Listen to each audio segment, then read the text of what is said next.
So I'm sure that most of you would have heard by now that Microsoft would have laid off, 1,900 of their employees from the Xbox gaming division.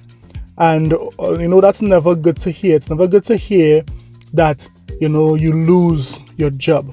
So we want to hope that those who would have lost their job, find back work in the industry so that they can provide for their family. On the other hand, here we have the PlayStation community taking a victory lap or sensationalizing this layoff and saying Microsoft is the worst company. Ever since Xbox acquired Activision Blizzard, they knew this would have happened. So yes, they are blowing this out of proportion. Today, let's discuss and see how this could have been worse for Activision Blizzard, and also we are going to discuss how it is that this was to be expected. This was obvious. So normally I have a funny intro to my videos. Today I won't do that. Today let's get down in some of the serious matters of the gaming industry. So you know what? Let's talk about it.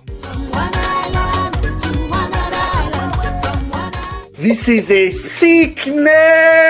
Let's get it. So guys, I went through the research as to why it is Microsoft would have released the 1,900 workers and even made cuts throughout the company. So I'm using 2x4 technology, guys, so respect the game and subscribe.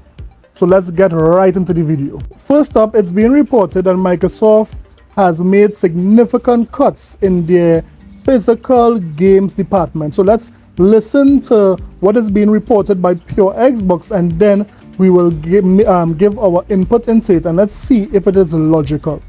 Listen up. Xbox's physical games department's reportedly affected by Microsoft layoffs.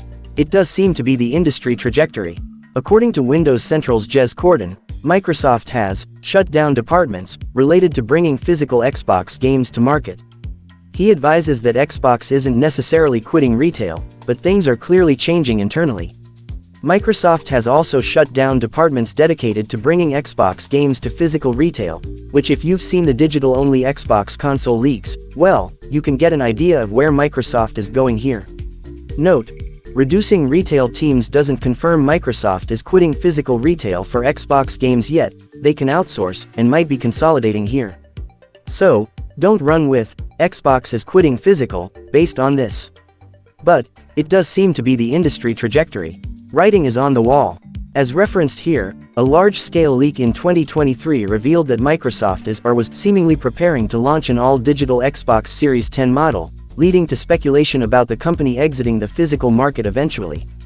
Corden also mentioned today that Microsoft is basically laying off the entire customer support teams for Activision Blizzard King games aside from a select few of them, with plans to outsource the rest to external companies abroad instead. He noted that a large number of community managers have been affected by the layoffs as well. So this is according to Jez Corden. Now let's play a game. And the name of the game is it right? Or does this make business sense? So at the end of everything I explain, let's see if we could ask that question. Is it right? Or does it make business sense?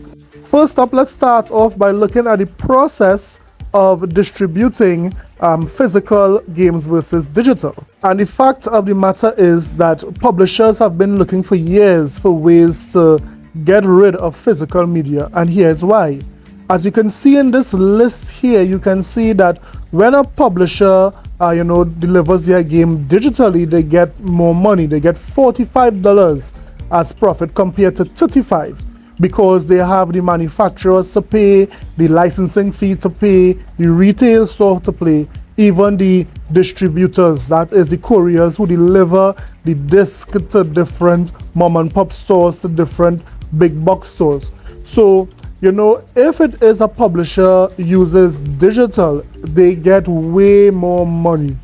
Now, is it fair that they, deny all these jobs from these individuals who are doing these things? No, it's not.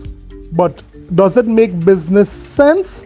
Yes, it does. So the question is, does gamers prefer digital instead of physical? Well, the numbers don't lie. Look at this chart. We are seeing here from 2009, there was a steady increase of gamers buying more digital games compared to physical. And we are seeing the numbers doubling and tripling when it comes to digital sales. So when Microsoft see this trend happening, when Microsoft see that the majority of their games are being bought digitally, what is the incentive to have an entire department of individuals who are producing physical games? Now, is it right? No. These people have families after all. But does it make business sense? Be honest. Yes, it does. In addition to that, we have to remember that unlike Nintendo and PlayStation, Microsoft or Xbox is the only gaming company that would have pivoted to, something like Game Pass. Game Pass does not promote, buying physical games. Game Pass promotes its service and getting games on a cheap when it comes to, downloadable or digital games.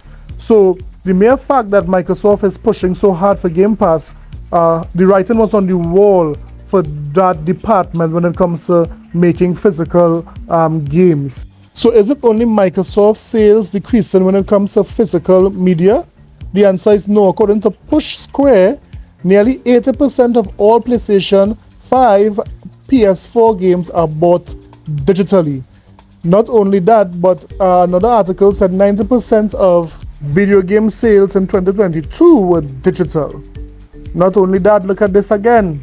According to Push Square, physical games represented just 4% of sales for PlayStation last quarter. So isn't the writing on the wall even for Sony fans? Today you guys are criticizing Microsoft for cutting this department if it is true, but soon the numbers are suggesting that PlayStation would also do major cuts when it comes to their physical games department. So is it morally wrong that after reporting that you are the richest company, that you delay entire department? If it is true, yes, it is not. That's very clear. But if you were in any one of those executive shoes and you are seeing the trend, you are seeing, what gamers are preferring, what is the reason to have this department open? Let me know in the comment sections below. Let's take a little break now. Sony fans, could you guess this Pokemon? Who's that Pokemon? It's Electo! What is that? Pikachu? Do any of you know? Oh my god! Oh my god! I forgot you guys can't play Pal World. You guys don't know who is who there. Now let's get into the main topic for this evening. Xbox delayed. Phil Spencer from Xbox delayed 1,900 of their Activision employees. Now, why would Phil Spencer and the executive team decide to do this? Well, let's see why. So let's put the pieces to the puzzles together, guys. In 2019, Microsoft hired 13.19% of workers to the company. In 2020, they hired 11.4%. In 2021, they had a major jump from 181,000 employees to 221,000 employees. That was a 22% increase, and then in 2022 it remained the same. So why did Microsoft see such significant growth when it comes to employees during 2019 to 2023? Why? What happened in 2019, guys? Anyone could think? Yes, our entire pandemic happened. So that means more persons were staying home, and that means more persons were playing games. The USA Today said persons was playing games to relieve stress. Over 227 million gamers was playing games around that time. Not only that, but we are seeing 82% of people were playing games during the pandemic. So the gaming industry was booming. Now riddle me this: if there is an increase in players, don't you think there will need to be an increase in employees to service these players? It's obvious. That is why all these companies hired this amount of employees during the pandemic years.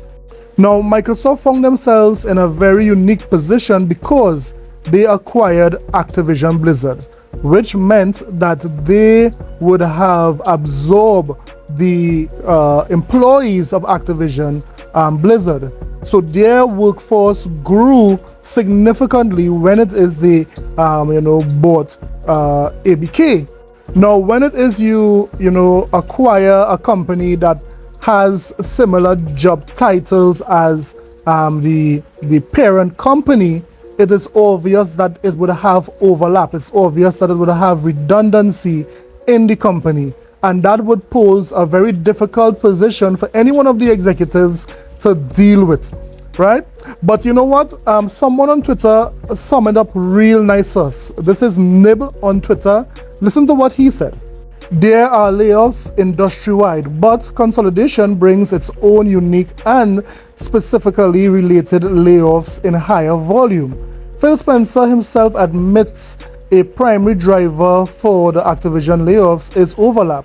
Example, Microsoft jobs and that already do certain ATVI work. Hence, these layoffs would have not occurred without the acquisition. Interestingly, there was a recent study paper by the IZA Institute of Labor Economics in conjunction with Harvard Labor and Applied Macroeconomics and the University of Southern California that concluded with analysts of administrative data from the Netherlands that consolidation typically results in an 8.5% drop of employment at the consolidation firm and a 2.6% drop in total labor income. It's quite interesting then that the percentage cut of Microsoft is reportedly between 8 and 9, exactly as the study concluded. So yes, based on what Nib said here, based on what the study said, this was going to happen. If the merger did not occur, Microsoft would have not cut anyone, but because of this overlap, they had to do it, right? But not only that, so for those who are criticizing the merger of Activision Blizzard, is it that you guys are saying that you would have rather Bobby Kotick to remain as the CEO of Activision Blizzard, or did you think he would have left? And what you think would have been the result of Microsoft not buying Activision Blizzard? Of course, they would have major and massive job cuts. So this could have been worse if Microsoft did not acquire Activision Blizzard. And this is exactly what just Dustin Logeri said in his tweet, where he pointed out exactly what Bobby Kotick said. If Microsoft did not acquire them, it would have had great job cuts. So all around, although the industry and some of the PlayStation fans are pointing out that this is so bad and Microsoft is the one who did this and so forth, we are seeing very clear the stats, the data, the evidence is pointing that this is not what they are pointing it out to be. But let me hear if it is I analyze something wrong. I always like to learn, so let me know in the comment sections below. This is a different style of video. Let me know if you liked it. We'll be back to our regular scheduled program as usual. Don't forget to like and subscribe for more videos. I'll see you guys in the next one. Later.